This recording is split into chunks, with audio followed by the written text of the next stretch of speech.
if I were to take this crossbow and I were to shoot a standard weight bolt from it, and then I were to shoot another one of a higher weight or higher mass, what's going to happen? Well, obviously, the heavier one is going to go slower because it takes more force to accelerate it to the same speed. But by how much is it going to be slower?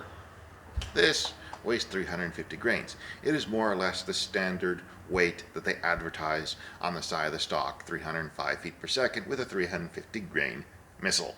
This one weighs about 630 grains, approximately 1.7 times greater. How much slower is this one actually going to move? Well, there is a little way to calculate it. Now, the velocity number is the one you use to derive the actual energy level, which goes up by velocity squared. Well, so we take the velocity of this one, we square it, which ends up being about 93,000, and then we modify it by how much we change the weight. This is 1.7 times greater, so we would divide that number by approximately 1.7, and then we would take the square root of that number and we would get our new velocity, about 230. Now, this prediction makes the assumption that the kinetic energy is going to remain the same. If we make that assumption, we could take this, shoot it, and then calculate up to whatever level we cared for and make that prediction. However, I suspect that what's going to happen is the kinetic energy level is going to change because the efficiency of the bow might change, but we'll get to that in a second. Now, it's generally said that recurve bows, whether that be a crossbow or regular bow, tends to do well with heavy arrows. Well, what does that mean? And what does that mean relative to a compound bow, for example? So what we're going to do today is we're going to take a long series of missiles ranging from the very light to the ridiculously heavy, weigh them out, predict what the velocity would be if the energy remained the same, and then we'll measure what they actually end up being, and then we'll see how and if the efficiency of the bow we're using changes as we change the weight of our missiles. So first, we're going to move over to the scale and do a weigh-in. If you don't want to watch me fiddle with a scale for a while, I'll leave a little timestamp for you to skip to and go straight to the shooting. With this one, this should be the standard weight that they advertise for, 352 grains. Now this one here, it should be basically a standard projectile, but now I have a 300 grain point on it. 630. Now I have here, this is an aluminum crown bolt, 910. Now this one has another arrow inside of it, and that arrow has one of these 350 grain brass inserts. So this is going to be extra heavy. Oh, not by much. Now this one here, another crown bolt. This time it's in steel. Oops.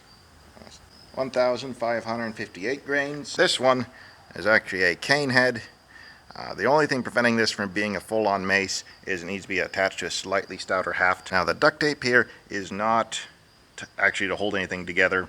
It's actually because I needed it to stand up a little bit from the deck, otherwise this head here dings against the stirrup. And hold on a second, we need to get it a different scale. Different scale, not going to be as precise, but at least we'll get a reading. 7.5 ounces, should be about 3,200 grains or 212 grams. Okay, so we've done our weigh-in. Now, for this one, like I mentioned, I buy carbon fiber tube. These are not standard to size, so you have to do a little bit of finagling to get actual parts to fit.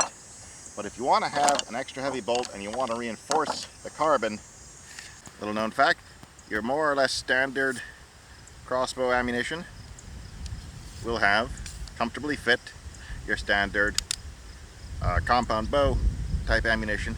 And if you get a 300 spine 166, oh look at this, a little bit of glue in between them, and boom, you have yourself a nice heavily reinforced arrow in the standard diameter.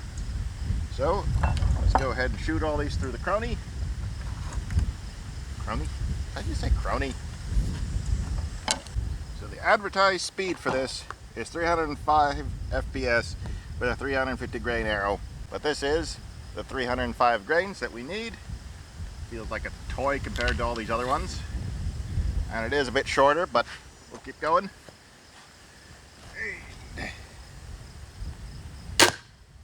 302. We'll go and shoot this one. Should be a little bit heavier. This should be the 630 grain. We'll see what we got different.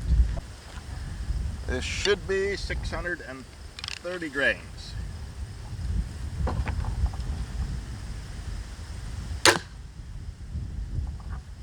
$251. All right, which one was next? I think this one was next. So after shooting a crown bolt, I'm going to shoot that into the towel there. So I had to clear out the regular target. Oh!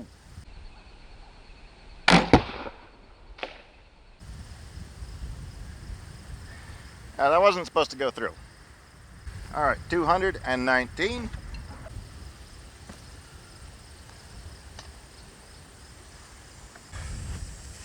Didn't lose it. Good.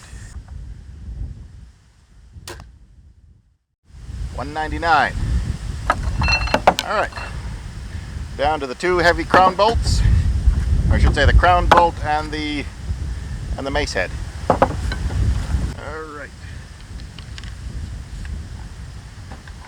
Mace head coming in hot. 169.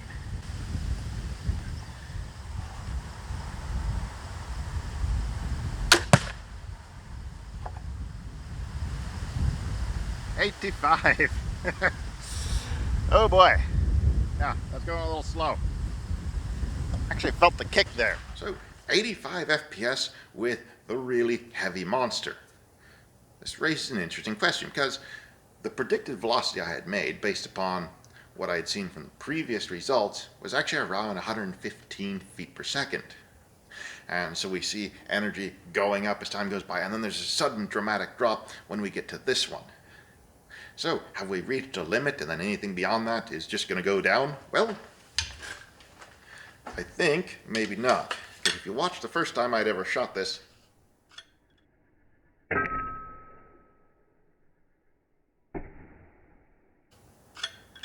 the bolt head here actually interferes with a stirrup. I had tried to mitigate this with some tape, but that's not doing it well enough. And I think that it's still interfering with the stirrup. I think. So what we're going to do is this crossbow has essentially the same amount of stored energy as the Axiom.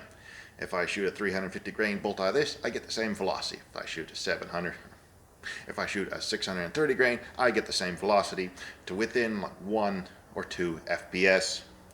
The stirrup on this is significantly lower, so I should be able to shoot this without it interfering.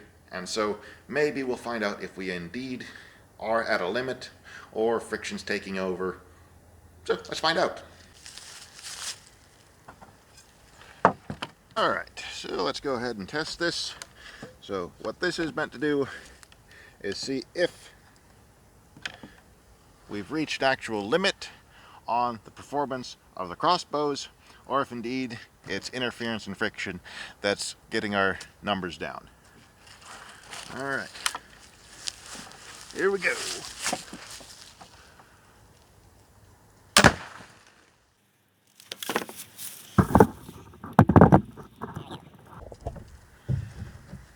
$113.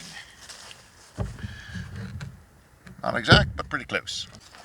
Well, it looks like the idea that this was going slower, not because of some limit had been reached, but rather interference, appears to be vindicated. Now the formula for kinetic energy is 1/2 mass times velocity squared. And what I've been trying to emphasize here is the velocity squared part is easier to understand than, well, at least I initially thought. Other smarter people probably understood it right away, but I did not. And so if I were to double the energy in this, it wouldn't go twice as fast. I'd have to get 4 times the energy to make it go twice as fast.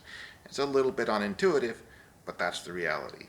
If I were to take this and go hunting with it, I'm getting another 10 foot-pounds of energy out of it at the cost of about 50 feet per second. Is 250 feet per second too slow? For a lot of people, that is. This is a whole line of things that anyone considering hunting is going to have to take in consideration for themselves. At some point, I would like to try and do this with a compound bow of some kind and see how, as you increase the weight with that, the numbers change.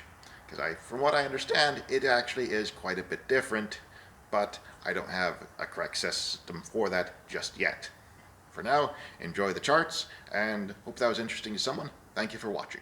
Now here we have the predicted measurements based upon that first shot and the actual readings in energy foot-pounds. You see that the actual energy foot-pounds stays higher up until we get to that interference shot, and then when we switch to the Carbon Express Heritage, it goes back up again.